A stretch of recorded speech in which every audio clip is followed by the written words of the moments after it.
Welcome Ishika. Welcome to engineers career point platform. सबसे पहले मैं व्यूअर्स को बताना चाहूंगा कि अबाउट द इशिका। इशिका का अभी जो पी ट्रिपल एस बी का 10 of 2023 का जो रिजल्ट आया है उसमें एज ए जूनियर इंजीनियर इनका सिलेक्शन हुआ है। और आपको जो डिपार्टमेंट मिला है rural development and Panchayat Raj, तो एज ए जूनियर इंजीनियर आपका सिलेक्शन हुआ है। So welcome Ishika on the engineers career point your pedia platform. Thank you sir, thank you so much. हाँ, तो इशिका, जो हमारे व्यूअर्स हैं जो इस वीडियो को देखेंगे सुनेंगे, तो उनको आपकी इस वीडियो से, इस इंटरेक्शन से बहुत ज्यादा बेनिफिट होगा। क्योंकि आज हम उन्हीं पॉइंट्स को रिलेटेड डिस्कशन करेंगे कि जो एग्जाम प्रिपरेशन से रिलेटेड है, स्पेशली जूनियर इंजीनियर, क्योंकि वही एग्जाम आपने अभी क्रैक किया है। जी और इस इंटरेक्शन से उनको बहुत ज्यादा फायदा होगा, क्योंकि मैं आपसे डिस्कशन करूंगा कि आपका कैसे प्रिपरेशन रहा है, कैसे आप तैयारी करते थे। उन्हीं चीजों से रिलेटेड हम डिस्कशन करेंगे। तो to okay start with Ishika, पहले आप हमारे व्यूअर्स को ये बताइए कि आप कहाँ से बिलोंग करते हैं। आप जैसे हम डिस्कशन कर रहे थे, you are not from Punjab, तो आप कहाँ से बिलोंग करते हैं, कहाँ से आपका स्कूलिंग, ग्रेजुएशन, पोस्ट ग्रेजुएशन जो भी आपका है, और आज तक का जर्नी कैसा रहा है इशिका। सर, मैं बहुत मतलब मेरा जन्म वेस्ट बंगाल में हुआ है। और वहीं पे मैंने 12th तक की स्कूलिंग की आईसीएसई बोर्ड में। उसके बाद एलपीयू से मैंने बीटेक किया।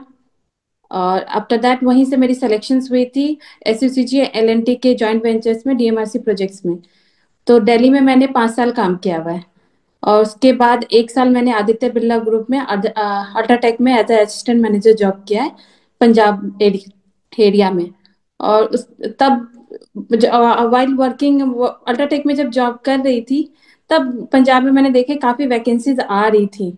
तब जूनियर इंजीनियर्स के एसडीओ का, बट उस दौरान मेरे पास पंजाबी क्लियर नहीं था। तो मैंने 3-4 महीने में पंजाबी स्टडी करके मैंने पंजाबी भाषा विभाग से सितंबर मंथ में पंजाबी एग्जाम क्लियर कर लिया।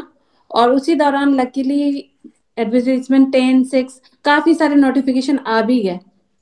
तो मैंने जॉब क्विट कर दिया। और फर्स्ट अक्टूबर से मैंने यूरोपीडिया को ज्वाइन किया। और स्टडी वहीं से कोचिंग्स वगैरह कंटिन्यू रखी, कंटिन्यूटी पूरा मेंटेन कर रखा। जैसे सौरभ सर, विक्रम सर उस वक्त पढ़ा रहे थे, तो जैसे उन्होंने हमें गाइड करते गए, क्लास लगाती रही मैं, क्वेश्चंस को टाइम टू टाइम जो पढ़ाया जाता था सेम एज इट इज मैं क्वेश्चन सॉल्व करती थी। और लकी अनफ रही कि sir with in 2 to 3 months आज जॉब भी हाथ में आ गया है। तो आपका बीटेक कौन सा ईयर पास आउट है इशिका। 17। 2017, तो 2017 के बाद आपका 4 ईयर का एक एक्सपीरियंस है और 1 साल का एक एक्सपीरियंस। सर 5 years का एक एक्सपीरियंस है। और ओके। एक है। ओके, और अभी आप पंजाब में ही हैं, पंजाब में आपका मैरिज हुआ है। Yes yes sir. Okay. Okay, अच्छा मेरे को ये बताइए शिखा कि जैसे आपका कॉलेज जैसे ये स्टार्ट हुआ पंजाब से, एलपीयू से, लवली प्रोफेशनल यूनिवर्सिटी से आपने बीटेक करा है। तो यस। पंजाब में आपको जो जॉब्स रहे वो भी पंजाब में रहा है आपका सारा। नो सर, जो फर्स्ट जॉब था वो मेरा डीएमआरसी प्रोजेक्ट में था। हॉस्कस का जो मेट्रो लाइन थी, पिंक लाइन, उस प्रोजेक्ट में मैंने 5 साल काम किया है। उसके बाद मैंने एनसीआर आरआरटीएस प्रोजेक्ट्स में मैं डिप्यूट हुई थी। फिर मेरा मैरिज यहाँ हो गया पंजाब में, तो फिर मैंने यहाँ पे आदित्य बिरला से मुझे अपॉर्चुनिटी मिली, तो मैंने यहाँ पे ज्वाइन कर लिया। फिर 1 साल यहाँ पे कंटिन्यू पंजाब में जॉब किया मैंने। ओके, तो जैसे आपने बोला कि अभी सितंबर में आपने एग्जाम निकाला पंजाबी का, तो प्रिपरेशन उसके बाद ही स्टार्ट किया आपने। सर अच्छा, तो उससे पहले कभी आपने कम्पिटिटिव एग्जाम्स के लिए प्रिपरेशन नहीं किया था। सर वाइल मतलब जब ग्रेजुएशन कर रही थी उस दौरान मैंने पेपर दिया था एसएससी जेई का। उसके बाद से फिर जॉब लग गई, फिर मतलब पूरा उधर ही काम पे ही फोकस हो गया था 5-6 साल। फिर पंजाब में हम्म। आने के बाद से काफी अपॉर्चुनिटी आ रही थी, तो फिर मैंने सोचा एक बार ट्राई कर लेते हैं। और लकीली मैंने यूट्यूब पे जस्ट स्क्रॉल आउट कर रही थी, तो इंजीनियर्स करियर पॉइंट का एक वीडियो आप ही का था सर। तो वो देख लिया, मैंने साथ के साथ ही एनरोल करके क्लासेस शुरू कर दिया। हाँ, मैं इस चीज को लेके मैं बताना चाहूंगा व्यूज को, मतलब इसी का कि डेडिकेशन के बारे में। अभी भी जैसे अभी ज्वाइनिंग नहीं आया इस डिपार्टमेंट का, तो अभी भी आई थिंक इसी का आप क्लासेस कर रहे हैं। और मेरा यस। आपका एडवाइस भी है, क्योंकि ये सभी को बोलता हूँ इनफैक्ट में, जितने भी एज ए जेई सेलेक्ट होते हैं, तो आप लोग अपना प्रोफेशन कंटिन्यू रखो। क्योंकि आप कम से कम 8 से 10 साल पीछे रह जाएंगे अगर आप इसी को कंटिन्यू करेंगे। आपको यस सर। असिस्टेंट इंजीनियर को टारगेट करना चाहिए। जी सर। अब इसी का स्टार्ट करते हैं आपकी प्रोफेशन के बारे में। तो बहुत ज्यादा गैप भी आ गया था, नो डाउट आप जॉब कर रहे थे, हाँ जी। लेकिन क्या मुश्किलों का आपको, मतलब ये तो आपने बता ही दिया कि क्यों आपने स्टार्ट किया प्रोफेशन, कि पंजाब में अपॉर्चुनिटीज आ रही थी, वो सारे रीजन थे। तो जब आपने जी प्रोफेशन स्टार्ट किया तो कैसी डिफिकल्टीज आई, क्योंकि ये बहुत सारे स्टूडेंट्स का क्वेरीज होता है, हमारे पास यहाँ ऑफलाइन में भी आते हैं बच्चे, इस तरह में 3 साल हो गए, 5 साल हो गए, पढ़े से बाहर हो गए हैं। तो कैसे स्टार्ट किया आप? और आपने तो बिल्कुल ऑनलाइन भी किया, राइट? तो यहाँ पे तो जी ऑफलाइन भी आते हैं, लेकिन ऑनलाइन में भी कैसे, आपको क्या प्रॉब्लम्स आती थी, कैसे आप मैनेज करते थे, इसके बारे में डिटेल में बताइए आप। सर, सबसे पहले तो ये जो मैंने डिसाइड किया जॉब क्विट करना, एक हैंडसम सैलरी मैं पिक कर रही थी हर मंथ, और एकदम जीरो पे आना, तो ये डिसीजन जो मैंने लिया यही मेरे लिए काफी डिफिकल्ट था। बट जिस वही मैंने आपको बताया कि मैं जस्ट यूट्यूब को स्क्रॉल कर रही थी कि हाँ ठीक है कि किसी ने छोड़ा है जॉब। उसी दौरान एक इंजीनियर्स करियर पॉइंट का आपके आप ही का वीडियो देखा था, जो आप लोगों ने आई गेस PSSB के लिए लॉन्च किया था। तो फिर मैंने जॉब क्विट कर दिया, मैंने बोला एक चांस दे लेते हैं, 6 मंथ या 1 साल स्टडी करके देख लेती हूँ क्या बनता है। 1 अक्टूबर से बैच मैंने ज्वाइन किया, और जिस तरीके से शेड्यूल जो आप लोगों ने टाइम प्लान किया हुआ था, मॉर्निंग में हमारे नॉन टेक के क्लासेस होते थे, और पूरा दिन का शेड्यूल में अच्छा खासा टाइम मिल जाता था कि जो जो स्टडी किया लास्ट नाइट, जो भी इवनिंग में हमारी होती थी टेक्निकल क्लासेस, तो उसको लास्ट रात में सर जो भी दो दो क्लासेस होते थे, एक विक्रम सर के एक सौरभ सर के, तो दोनों क्लासेस को अटेंड करने के बाद नेक्स्ट डे पूरा अच्छा खासा टाइम मेरे पास रह रहा था। उसमें क्या है, अच्छे तरीके से जिस तरीके से सर लोगों ने बताया था कि 150 200 या फिर 300 क्वेश्चन, मैक्सिमम 300 क्वेश्चन मिनिमम, मतलब प्रैक्टिस करनी है। हालांकि सर स्टार्टिंग में नहीं कर पाती थी क्योंकि काफी गैप था, और सब कुछ कहीं थोड़ा थोड़ा रिकॉल कर पा रही थी, लेकिन डीप में पूरा नॉलेज नहीं था। तो काफी डिफिकल्ट रहा कि पढ़ो, पहले स्टार्टिंग से सारी चीजें स्क्रैच से पढ़ो, फिर पढ़ने के बाद उसको प्रैक्टिस करो, और प्रैक्टिस करना भी है, टाइम कम था तो क्वेश्चंस भी ज्यादा लगाने थे। बट समहाउ सर स्टार्टिंग में डिफिकल्ट आ रही थी, कभी कभार तो ऐसे जवाब होता था कि दिन में मैं 50 क्वेश्चन भी नहीं लगा पा रही थी, क्योंकि थ्योरी पे मुझे टाइम ज्यादा देना पड़ता था। सर ने पढ़ा दिया, फिर उसको होता था कि स्टार्टिंग में मुझे 2 3 बार उसी लेक्चर्स को देखने भी पड़ते थे, क्योंकि रिकॉर्डेड था। कुछ कुछ लेक्चर्स आप लोगों ने हमें प्रोवाइड किया था रिकॉर्डेड। तो सेम टॉपिक्स पे इनिशियली टाइम लगा कि एक ही वीडियो को मैं 2 3 बार देख रही थी। बट जिस तरीके से अगर कंटिन्यूटी मेंटेन किया सर, ऑटोमेटिक वो मतलब प्रोसेस स्मूथ होता गया। स्टार्टिंग के अक्टूबर मंथ में डिफिकल्टी आई, बट प्रोसेस जिस तरीके से कंटिन्यूटी मेंटेन की मैंने, फिर वो स्मूथ होता गया। और जब भी सबसे मुझे अच्छा लगा कि इस कोचिंग सेंटर में ज्वाइन करने का, जब भी कोई प्रॉब्लम आती थी क्वेश्चन सॉल्व करते हो, साथ के साथ सॉल्यूशन मिल जाता था। ग्रुप आप लोगों ने एक ग्रुप बनाया हुआ है, उस ग्रुप में डाल दो, वहां से मिल जाए। अदरवाइज जो फैकल्टीज है इंजीनियर्स करियर पॉइंट के, वो साथ के साथ वहां से सॉल्यूशन मिल जाता था। तो ये नहीं है कि अभी क्वेश्चन पढ़ी हूँ फिर शाम तक वेट करो सॉल्यूशन के लिए, तो साथ के साथ रिजॉल्व होके फिर आगे मूव ऑन करो। सो सर वही, और आई गेस अचानक हमारी नोटिफिकेशन एग्जाम का तुरंत ही आ गया था, है ना sir? Yes, with in 1 month. तो यस, फिर हम यस। लोगों ने जो माइक्रो मॉड्यूल स्टार्ट किया, जिसमें कि सिर्फ हमें क्वेश्चंस प्रैक्टिस करने थे। लास्ट 2 मंथ तो थ्योरी हमने कर लिया था, कुछ सब्जेक्ट्स रह गए थे, बट समाउ वो भी माइक्रो मॉड्यूल में थ्योरी के साथ क्वेश्चन जो प्रैक्टिस आप लोगों ने कराया, वो काफी हेल्पफुल था। और काफी क्वेश्चंस वहीं से भी आ गए थे, मतलब जिसमें पेपर में ना मुझे टाइम वेस्ट नहीं करना पड़ा कि हाँ ये क्वेश्चन है, ये पढ़ा हुआ है, इसका ये ऑप्शन है, टिक करो। जो क्वेश्चंस थे थोड़े डिफरेंट, तो उसमें थोड़ा टाइम लगा, बाकी बहुत सारे ऐसे क्वेश्चंस थे जो क्लासेस से ही पिक हो गए थे। ओके, तो टाइम टाइम टाइम शेड्यूलिंग कैसे रहता था आपका? जैसे शुरू में जैसे आपने बताया कि दिक्कत आती थी तो ज्यादा टाइम लगता था। जी अदरवाइज आपको क्या लगता है कि कितना का टाइम देना चाहिए अगर कोई बंदा फ्री है और प्रिपरेशन कर रहा है अपनी एग्जाम के लिए? सर, सबका अपना डिपेंड करता है, सबकी स्ट्रैटेजी अपनी डिफरेंट होती है। कोई ऐसा नहीं है कि किसी अगर मैंने कुछ बताया तो वो सभी के लिए वो सेम ही होगा। बट हाँ, पहले जो सब्जेक्ट मेरा वीक था, पहले मैंने उन सब्जेक्ट्स को पिक किया।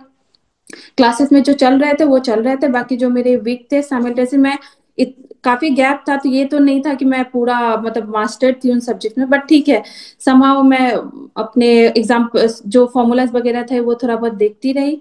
और उस दौरान तो सर मैं पूरा फ्री थी, तो हम्म। मैंने अच्छे से टाइम यूटिलाइज किया। अब मैं बोलूँ तो सर मैंने मतलब मतलब पूरा रात को 3-4 घंटे सोना और बाकी स्टडी करे जाना, क्वेश्चन सॉल्व करे जाना।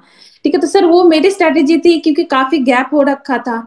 तो कुछ लोगों के 6 बोलते हैं 8 घंटे पढ़ो, 6 घंटे पढ़ो तो भी एनफ हो जाता है।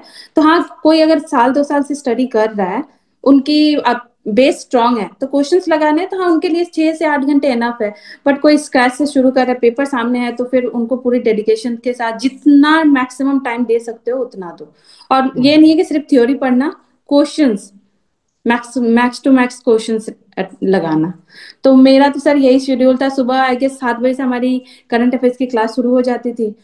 क्लास अटेंड करके फिर वहीं से फिर मैं अपना पूरा पूरा दिन मैं स्टडी पे देती थी, क्योंकि टाइम बहुत कम था मेरे पास और गैप थे। तो मैंने पूरा सा टाइम को यूटिलाइज किया। जब घर में बैठी थी जॉब छोड़ के, एक अच्छी खासी सैलरी थी, बहुत टेंशन भी था, तो मुझे था कि ये अपॉर्चुनिटी मिली है तो मुझे ग्रैब करना है एनी हाउ।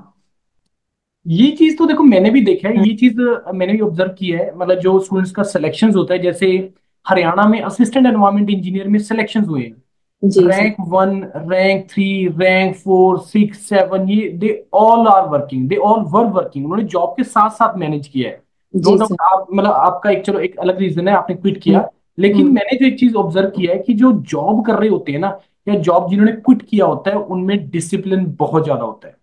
जी अब सर। पता नहीं इसको बच्चे कैसे लेंगे कि जो पास आउट होते हैं उनके पास, मेरे को लगता है कि वो सोचते हैं कि उनके पास टाइम बहुत ज्यादा है, इसी कारण से वो उसमें उस जाल में फंस भी जाते हैं कि मेरे पास टाइम है, कर लेंगे, अभी तो टाइम पड़ा है, अभी तो टाइम बचा हुआ है।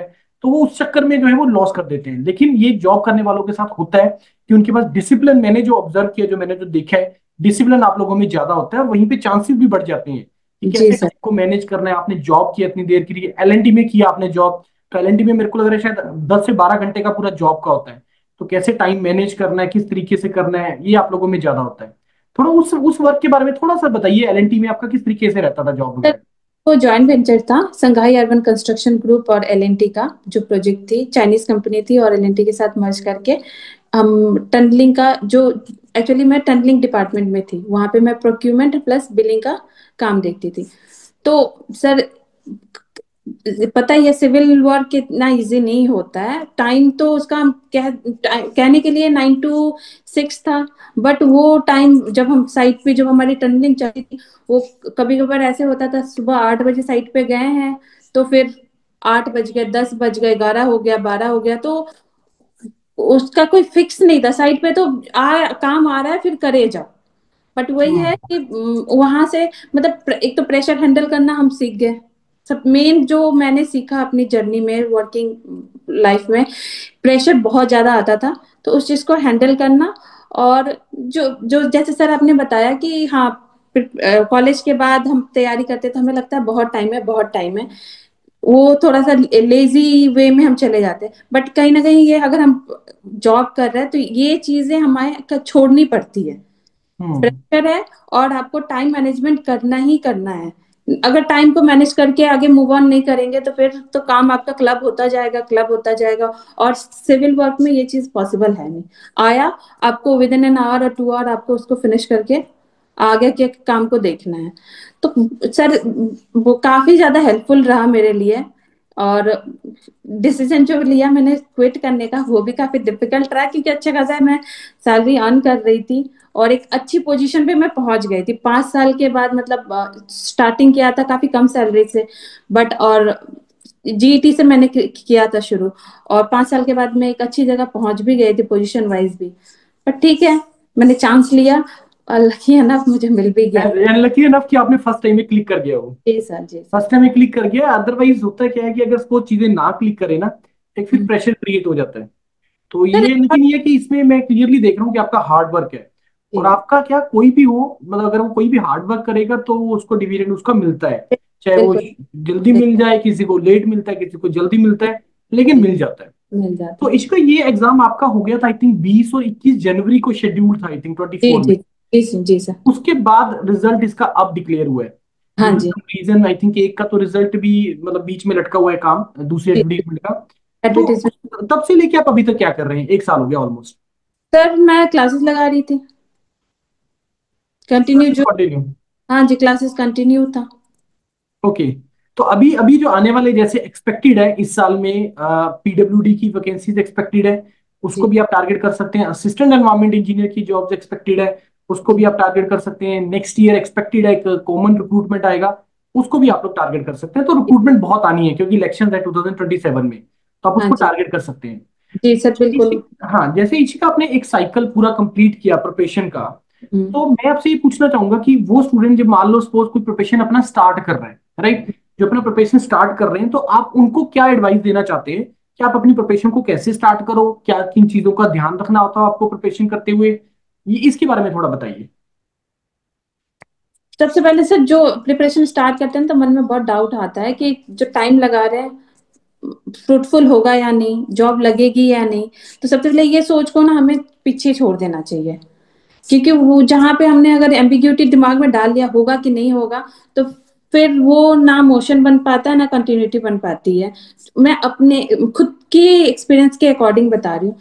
जो जो पढ़ाया जा रहा है, अगर कोई कोचिंग ले रहा है तो वेल एंड गुड, वो काफी बहुत इजी हो जाता है, क्योंकि हमें एक पाथ दिखता है कि हाँ हमें ये पढ़ना है, एक पूरा एक शेड्यूल बन जाता है। और जो नहीं कर पाते वो खुद अपना शेड्यूल बना के उस चीज को स्ट्रिक्टली फॉलो करें। और सब्जेक्ट एक सब्जेक्ट पिक करो, थ्योरी थ्योरी को अच्छे तरीके से गो थ्रू करके, ये नहीं कि पूरा थ्योरी कंप्लीट करके ही क्वेश्चन लगाना है, नहीं ऐसा नहीं। जो पढ़ा उसके साथ साथ क्वेश्चंस लगाओ, ताकि वो दोबारा उस चीज को पढ़ने की जरूरत ना पड़े। क्वेश्चन प्रैक्टिस किया तो वो माइंड में कहीं ना कहीं वो स्टोर हो जाता है। जब हम पेपर देते हैं तो उस वक्त ऑटोमेटिक रिकॉल हो जाता है कि हाँ मैंने ये पढ़ा था उस वक्त। तो फिर इजी रहता है, एग्जाम्स के टाइम पे काफी कॉन्फिडेंट रहता है। तो मैंने इसी तरीके से टॉपिक पढ़ती थी, साथ में क्वेश्चन सॉल्व करती थी। ये अब कोशिश ज्यादा मैक्सिमम क्वेश्चन ही अटेम्प्ट करने की कोशिश करती थी। क्वेश्चन जैसे सर लोगों ने बताया था 300, बट ठीक है सर, इनिशियली मैंने 50, फिर 100, फिर 150, फिर कभी ऐसा टाइम आया जो सर 300 भी क्रॉस हो गया। जब एक मोशन दिन के अंदर। 300 क्वेश्चंस भी कभी ऐसा भी एक एक दिन आया था कि हाँ मैंने 350, 320 ऐसे दिन भी क्वेश्चंस लगा लिए। और इनिशियली सर कभी कभी 20 क्वेश्चंस भी नहीं लग पाते थे, टाइम लग हम्म। जाता था। तो हम्म। कंटिन्यूटी रखने से सर पॉसिबल है, बस मेहनत करे जाओ हो जाएगा। अच्छा, इसमें मेरे को ये बताइए इसी का, जैसे पी ट्रिपल एस बी का जो सिलेबस है, हम्म। टेक्निकल पार्ट तो आना ही आना है, नॉन इस- टेक्निकल के इनके 7 टॉपिक्स थे। Quantitative aptitude, reasoning, English, general studies, ICT, Punjabi, Punjab G K जी 7 टॉपिक थे। तो आप कैसे करते थे इसको, पैरेलल प्रिपरेशन करते थे एंड में जाके, मतलब किस तरीके से आपने मैनेज किया टेक्निकल नॉन टेक्निकल को? सर एक्चुअली करंट अफेयर्स का ना, न्यूज का मुझे कुछ ज्यादा इंटरेस्ट है, तो वो मैं मतलब डेली मेरा आज अभी कोई पेपर नहीं है, बट फिर भी मुझे आदत है न्यूज पे मुझे अपडेट रहने का। तो करंट अफेयर्स कहीं ना कहीं वहां से मुझे हेल्प हो गया। बाकी रह गए जैसे फिजिक्स, जनरल अवेयरनेस हो गया, इंग्लिश हो गया, पंजाबी हो गया। पंजाबी जैसे कि सर मेरा काफी वीक था, मैंने 2 महीने में तैयारी की थी। साथ में काफी हिस्ट्री, ज्योग्राफी, कल्चर के बारे में पढ़ना था। तो आप लोगों ने जिस तरीके से शेड्यूल किया था, मुस्कान मैम ने जो भी क्लास लिया, तो काफी एनफ था सर। वो जिस तरीके से मैम ने पढ़ाया और क्वेश्चंस काफी उन्होंने दिए थे, वो मैंने सॉल्व कर लिया था। और ये नहीं सर मैं एंड में जाके की थी, जिस तरीके से आप लोगों ने शेड्यूल किया था हमारा टाइम टेबल, मैं उसी के हिसाब से ही अपना थ्योरी पढ़ती थी और क्वेश्चन सॉल्व करती थी। एंड के लिए मैं वेट नहीं की, जिस जो भी शेड्यूल दिया आप लोगों ने सेम एज इट इज मैं उसी को फॉलो करती रही। मतलब आप टेक्निकल नॉन टेक्निकल को पैरेलल लेके चले थे जी आप जी लोग? जी जी सर। हाँ, क्योंकि ये बहुत बच्चों का डाउट होता है कि सर हाँ। मतलब पहले हम टेक्निकल करें, पहले हम एक सब्जेक्ट लें, या पैरेलल हम नॉन टेक लेके चलें, तो किस तरीके से लेके चले वो पैरेलल। और मैंने एक चीज और मैं यहाँ पे बोलना चाहूंगा व्यूअर्स को, कि इशिका की एक स्ट्रेंथ मैं बताता हूँ, मेरे को नहीं लगता कि आपने कभी कोई लाइव क्लास मिस की है। जी सर। मतलब रेयरेस्ट केस हुआ होगा कि भी आपने लाइव क्लास मिस होगा, हाँ जी। क्योंकि मेरे को याद है कि अगर मेरी तरफ से कुछ रह जाता था मेंटर की तरफ से या मेरी तरफ से कि शेड्यूल नहीं आया या जी क्लास नहीं हो पा रहा, तो आपका इमीडिएट मैसेज आ जाता कि sir schedule, sir class, sir link. मतलब वो एक अच्छी चीज है, वो एक अच्छी चीज है, इससे पता चल जाता है कितने लोग एक्टिव है, कितने लोग कर रहे हैं। और मैं ये बच्चों को भी बोलता हूँ, आपने सिंपल एक फंडा है जो मेरे को लगता है कि हार्ड वर्क तो एक करना ही करना है। मेरे को जी थोड़ा सा लगता है कि हार्ड वर्क को भी रिप्लेस किया जा सकता है डिसिप्लिन से। जी सर, बिल्कुल। डिसिप्लिन से, हम्म। अगर तुम्हारे अंदर डिसिप्लिन है, हार्ड वर्क तो चलो ठीक है एक पार्ट है, लेकिन मैंने जो अभी आजकल मैं ऑब्जर्व कर रहा हूँ कि अगर तुम्हारे अंदर डिसिप्लिन है, अगर तुम रिचुअल मेंटेन कर लो, क्लासेस लगाओ, जितना कंटेंट दिया जा रहा है डेली बेस पे करो, अगर तुम अपने रिचुअल मेंटेन कर सकते हो, then it is very easy for you, very easy yes. For you. Yes ये यस। एक बहुत इंपॉर्टेंट पार्ट है, मतलब जो मैंने ऑब्जर्व किया, डिसिप्लिन इंपॉर्टेंट पार्ट है। और ये मैं हर जगह पे देख रहा हूँ, मतलब इसमें नहीं कि मैंने आपको देखा है इस बैच के अंदर, जितने भी बैचेस पैरेलल चलते हैं, मैंने जो देखा है ना, जो लोग right from the first day till and तक क्लासेस करते रहे, रेगुलर मेंटेन करते रहे, ज्यादा इफ बट नहीं किया, वो सिलेक्शंस ले जाते हैं, वो जी सिलेक्शन ले जाते हैं। बिल्कुल। सर एक तो होता है ना कि आप कुछ लोग होते हैं कि रिकॉर्डेड क्लासेस देखते हैं, कुछ लाइव लाइव क्लासेस में एक होता है काफी पंक्चुअलिटी मेंटेन हो जाती है, और साथ के साथ जो पढ़ाया जा रहा है वो वहीं पे डाउट हुआ तो साथ के साथ वो चीज को सॉल्व भी हो जाता है। रिकॉर्डेड में हम कहते हैं देख लेंगे, ठीक है, कुछ लोग कर भी लेते हैं क्योंकि कुछ लोग जॉब कर रहे हैं तो फिर उनके लिए वो लाइव क्लासेस अटेंड नहीं करना डिफिकल्ट होता है। बट मेरा यही था कि हाँ लाइव क्लासेस अटेंड करना है, एनी हाउ जो टाइम शेड्यूल्ड है उस चीज को फॉलो करना है, बाकी हम्म। टाइम मिले उसमें एक्स्ट्रा अपना सेल्फ स्टडी कर लो। बच्चों को डाउट होता है ऑनलाइन वर्सेस ऑफलाइन। मैंने एक वीडियो बनाना है इसके ऊपर, जी मैं बता देता हूँ उसमें क्या बोलने वाला हूँ। जी। किसको ऑनलाइन में जाना चाहिए? जो जिसके अंदर डिसिप्लिन है ना, हम्म। वही सिर्फ ऑनलाइन में जाए, अदरवाइज ऑफलाइन। ऑफलाइन। क्योंकि ऑफलाइन में पता है कि मेरे को अगर मेरा कोई क्लास मिस हो गया तो मेरा गया। ऑनलाइन में ये एडवांटेज है, बेनिफिट है कि आपके बिल्कुल। पास रिकॉर्डेड होता है। वही इसकी डिसएडवांटेज भी है कि जब मेरे को पता लग गया कि मेरे पास रिकॉर्डेड मिल जाएगा, चलो कोई बात नहीं, आज रहने देते हैं, कल मैं रिकॉर्डेड देख लूंगा, वो कल नहीं आती कभी भी, बिल्कुल सर। वो कल नहीं आती। तो ऑनलाइन जो भी मेरे इसको सुन रहे हैं, अगर तुम ऑनलाइन में जाना चाहते हो, you should have the discipline कि मेरे को डेली लाइव लगाना है, या अगर तुम डेली लाइव नहीं लगा रहे तो जो डेली हो रहा है उसको डेली का वहीं पे कंप्लीट करना है। वही कंप्लीट करना जहां है। पे पाइलअप हो कर दिया आपने, वहां पे सॉरी नहीं हो पाएगा। नहीं और हो आपको सकता। ऑनलाइन में उस केस में जाना भी नहीं चाहिए। You should try then offline, क्योंकि ऑफलाइन में मतलब जबरदस्ती आपको क्लास करनी पड़ती है, चाहे कुछ भी हो जाए। जी सर। हाँ। अच्छा, अब हम बात करते हैं इसी का टेस्ट सीरीज के बारे में। टेस्ट भी आपने लगाए होंगे, राइट? जी टेस्ट जी। सीरीज लगाने से क्या बेनिफिट होते हैं? सर मुझे जो फील होता जब टेस्ट सीरीज मैं लगाती थी मेरा कॉन्फिडेंस बिल्डअप होता था, क्योंकि जो मैनुअली हम लगाते हैं ना तो क्वेश्चन सॉल्व तो करते हैं, ठीक है, बुक है और मैं सॉल्व कर रही हूँ, नहीं हुआ तो वो टाइम कंज्यूमिंग लगता था, मतलब हो जाता है सॉल्व। पर जब टेस्ट सीरीज लगाते हैं तो वो जो प्रेशर जो एग्जाम के टाइम पे क्रिएट होता है वही चीजें मुझे लग रही थी कि हाँ ये इतना टाइम है, इतने में मुझे सॉल्व करना है। तो एक तो आपकी मैंने टाइम फिक्स किया हुआ था कि इस टाइम पे मैंने टेस्ट सीरीज लगाना है, तो एक तो पंचुअलिटी भी मेंटेन होती थी, प्लस सर उतने ही डेडलाइन में मुझे इतने क्वेश्चन सॉल्व करने हैं, तो आपकी एक्यूरेसी जो एक्यूरेसी मतलब कितने सॉल्व करने हैं कितने नहीं करने हैं वो सारी चीजें पता लगती थी, कितने टाइम में मैं कर उसको, क्या 1 मिनट लगा रही हूँ या कुछ उससे भी कम टाइम में हो जा रहा है। तो ये सारे पैरामीटर्स को हम एग्जाम से पहले ही चेक कर लेते हैं ताकि एग्जाम के टाइम पे जाए तो हॉल में हमें ये प्रेशर झेलना ना पड़े, वो पहले ही सही टेस्ट सीरीज अगर किसी ने लगाया तो वो प्रेशर उनको पहले ही फील हो जाता है, तो एग्जाम में वो काफी स्मूथ हो जाता है। और मेन जो सबसे बड़ा एडवांटेज होता है टेस्ट सीरीज लगाने का, कि आपको ये पता चल जाता है कि आप एक्चुअल एग्जाम में जाके क्या मिस्टेक्स करोगे। जी जी बिल्कुल सर। चाहे वो कैलकुलेशन पार्ट पे है, हम्म। चाहे वो आपका टाइम मैनेजमेंट पार्ट पे है जैसे आप बोल रहे हैं, हाँ चाहे जी। आपको, मतलब मेरा मानना है कि अगर आप 120 क्वेश्चंस हैं, हाँ। अगर आपने तैयार टू थर्ड किया है, लेट अस सपोज 80 क्वेश्चंस का तैयार किया है, तो हम्म। 80 क्वेश्चंस को एक बेसिस पे ही एनालिसिस करो, 120 के बेस पे एनालिसिस मत करो।